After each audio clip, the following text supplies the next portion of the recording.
Hello, everyone. Welcome to the Shamans Cave. I'm Renee Baribeau.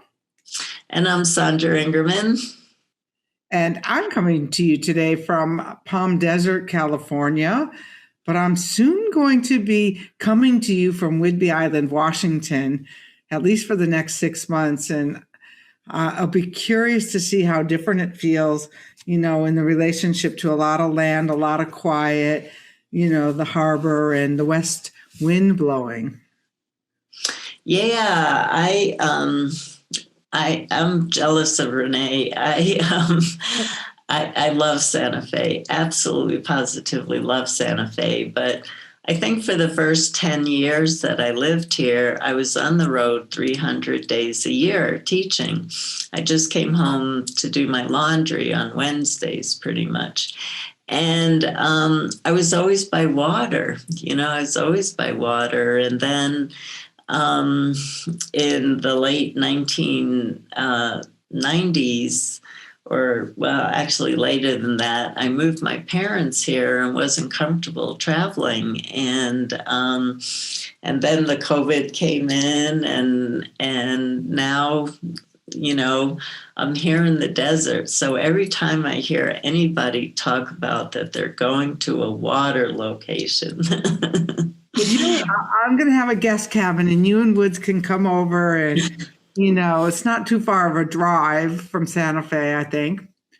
Might be a little bit of a long drive, but there's an airport real nearby. And yeah, I'm going to have I see a retreat, like where there'll be a place for people who are writing and want to go on retreat. Not right away, but I can see these visions that I'm having. I think I'm being called to create some kind of a center, at least a center for myself again. And which is kind of what we're going to talk about today, is how that center in us expands. You had a great one-liner. What was that? Yeah. So those of you who have worked with me know that every once in a while, the spirits give me a really good one-liner, and I use it everywhere. So if you're watching the show, you've seen it on the Transmutation News, you've seen it on my Facebook pages. And so I was actually answering a Facebook post, and this just typed through my hands that the outside world gets very small when you grow from within. The outside world seems very small when you grow from within. And, we have to face it. A lot of us are doing all kinds of things with our minds to try and feel safe right now. Many of us are afraid of death. And so we're running from the possibility that we might die in this time, or we just can't embrace that our lives have changed forever. And so what's happening is people are so glued to the news right now. They're so glued to the news and social media. What's happening, what I said to a friend the other day is, I think that people are actually moving into psychic hypervigilance. We talk about hypervigilance when those of us who have been through any kind of PTSD, we learn at a very young age to be hypervigilant. But what's happening now is people are becoming so hypervigilant psychically that I think we're actually blowing our nervous systems out by doing this. And they're talking about a phenomenon now. They're giving it a label, which I can't remember what it is, but it's how many people actually go into a state of complete physical anxiety if they don't look at their phone every 2 minutes. Because they have to know what's going on in the outside world. They have to know what's going on in the outside world. And I don't know, Renee, you might disagree with me on this one, but I don't think the outside world's going to be looking that great for a while. So if we only judge what's happening in our lives by what's happening in the outside world, I think we're looking for a more challenging time than we're going into. Because if we have more inner strength and we grow from within, we can keep our perspective with whatever's coming next. Absolutely. I think back to that night of the first the first debate, and I purposely went for a wind walk. And I'm there like, there's nothing that I'm going to do that's going to change the outcome of the fiasco that was going to, I could feel that it was a fiasco and I didn't need to tap into it. And I don't need the reassurance that I saw that it was that way. And I was reading an article and I was going to share it on Facebook, but I just don't even want the backlash. It was called, what happens if somebody doesn't leave the White House? Like it was a National Geographic about what is the Constitution, what are our rights in this country, because we're at a time where, and I don't care what side of the fence you're on about this, but we're at a real, I think there's a couple of planes of reality going on here, because there's no way for me to convince the people who are looking at it this way that it's that way, or the people who are seeing it as this way. And even my friends want to say, like, can't you get more excited about this? No, I can't. I just feel like that there's an evolutionary shift going on and that there's just no way to see across that bridge. And to be okay with that, because you have your own inner wisdom and inner strength so shored up that you're going to be okay. And I think as Sandra said, go wherever you're going to be and you're going to get through it there. And, I just think that my friends keep saying, oh, when we get the vaccine or when we get over this COVID, I'm thinking, like, what part of this aren't you getting? There is no when we get over this. There was pre-COVID, and now we've had a world pandemic, the first time in the last, 100 years.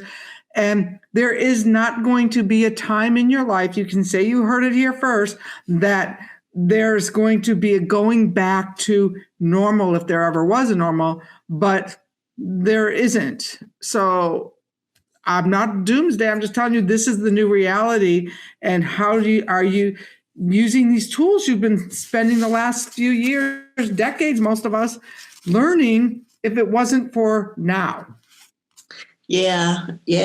I'm going to put in a little announcement here. I'm reteaching a course in February that I taught for the Shift Network on nature, but I'm changing the course. It's definitely not going to be the same course that it was, but it's going to be a beautiful healing course because nature is our healing balm.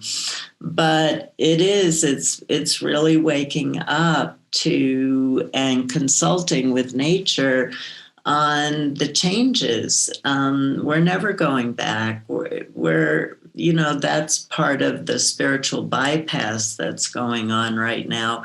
And I think that's why people are fighting so much. Where the division is right now is all the people that want to pull society back to where it was, and there are different sides of this reality of how you pull it back to where it was. But as Renee so brilliantly shared, we crossed into a new time. Stephen King used to write in his visionary fiction, those of you who are in the Gunslinger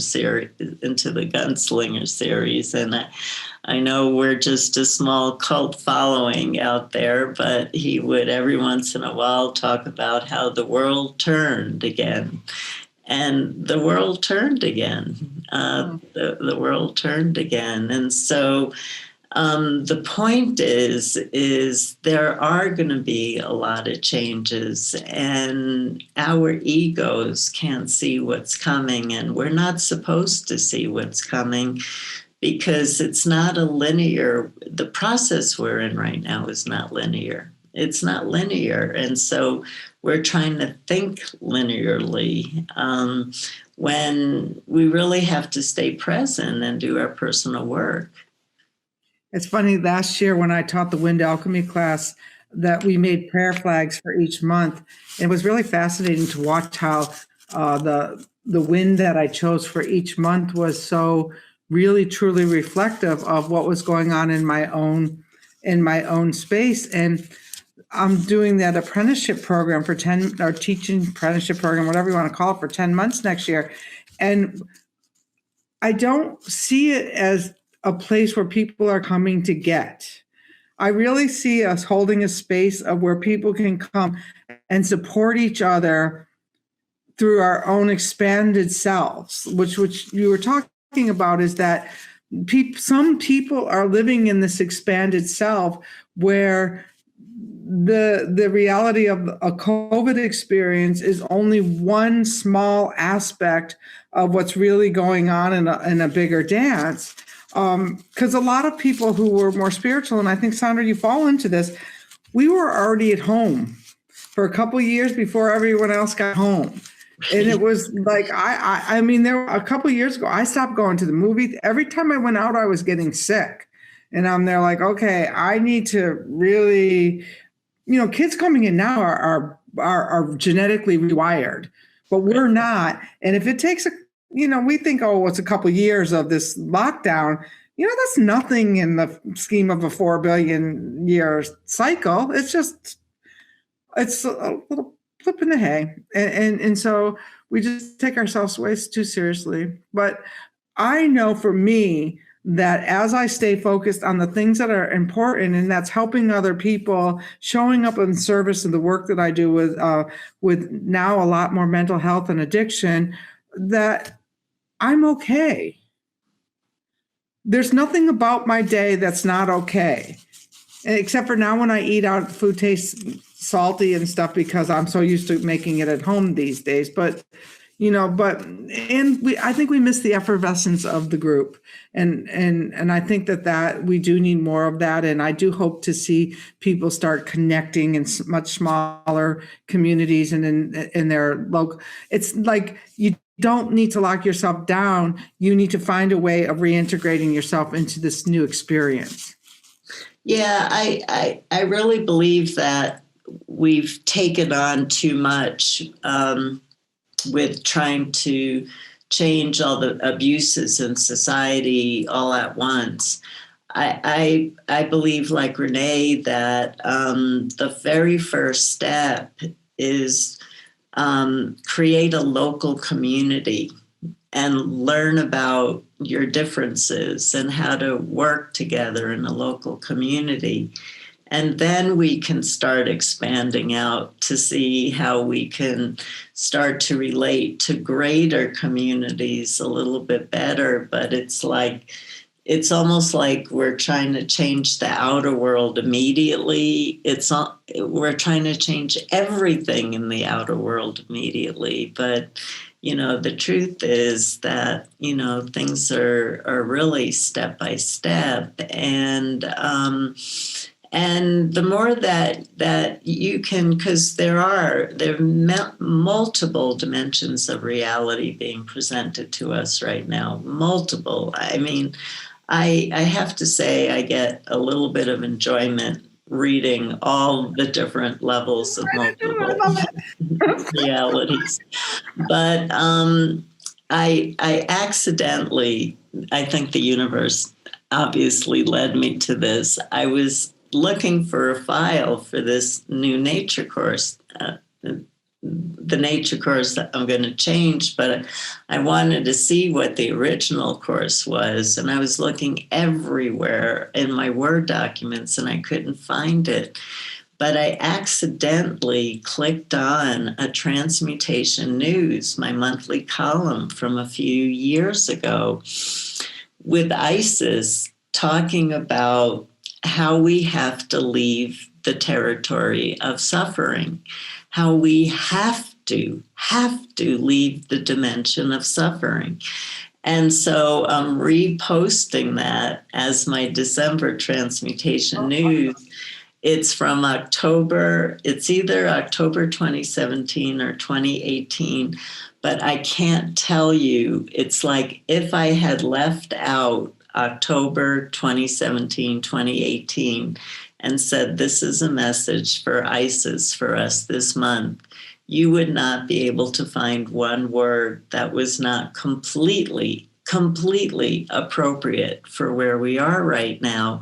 And the bottom line message is she's saying there are millions of people who are living in a beautiful dimension right here, doing their spiritual practices and being in nature and contributing as much for the planet as anybody is, but having a different experience of planet Earth right now.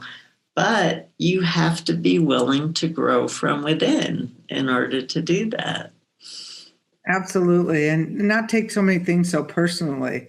Like, I think back to this, like, what I see in this great divide is people trying to make the image of the world as a reflection of how they see it.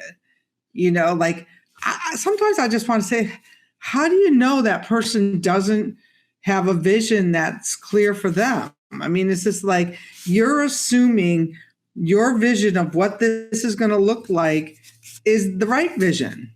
Like, how can you be so adamant that you know what's best for the world?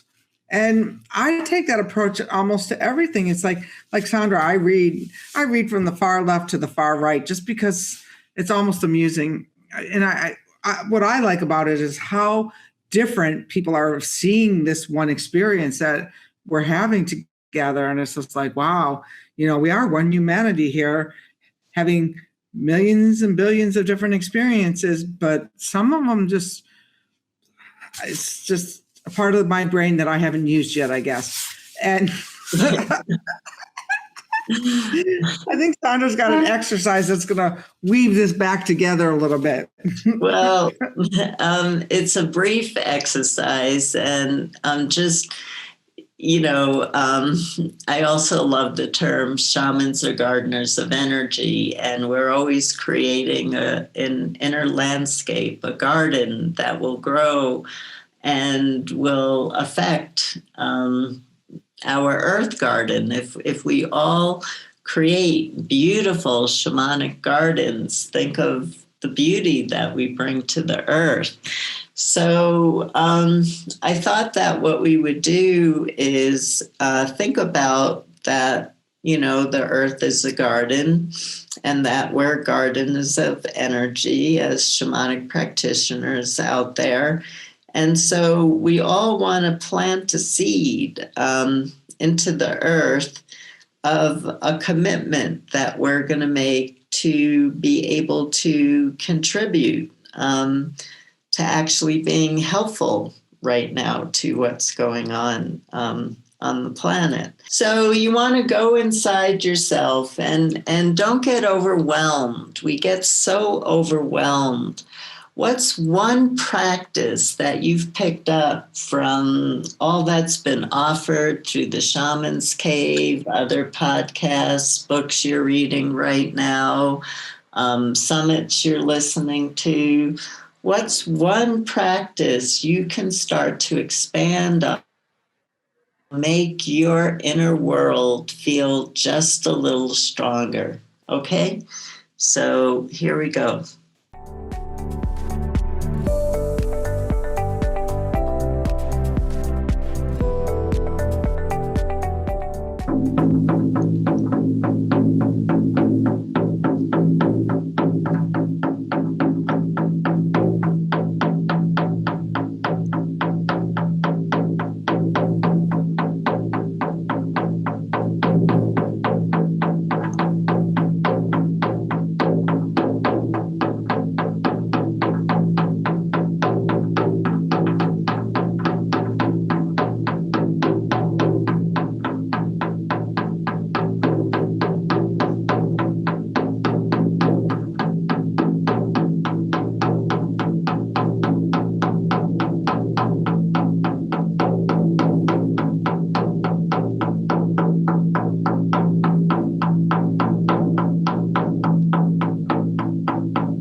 So if you haven't come back, that drumbeat was your call back to come back to yourself. And as you know, we always have to do short journeys on the show. This isn't, a workshop situation.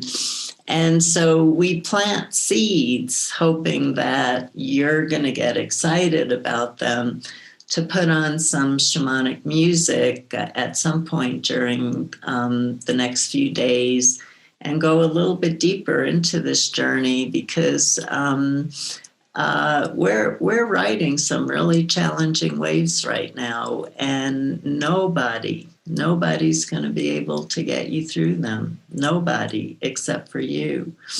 And so you have a beautiful inner strength and a beautiful inner spirit that knows exactly how to get through, how to survive, and even how to thrive. So trust in yourself. Well, there's nothing much to say after that beautiful message. I was shown myself planting something under the base of a very, very old pine tree. Now, I will be up in Washington, so that kind of makes sense, but what the feeling I got was, it was like planting something in the shadow of something that's already firmly rooted, was my takeaway from that. So I'll be very curious to see what that is. And I would also love to hear, when you do go back and do it, what came for you? What was the little surprise or the little gift that you got from what you could do next? And you don't have to share it if get into the sacredness of it all, but a little bit. That would be, I love when people share their experiences. It makes me smile. And I usually respond to everybody on YouTube as well. So if you know where we are, we're over at the Shamans Cave we have the Shamans Cave on Facebook, shamanstv.com. And if you subscribe to our email, you'll get a weekly update about what the latest show is.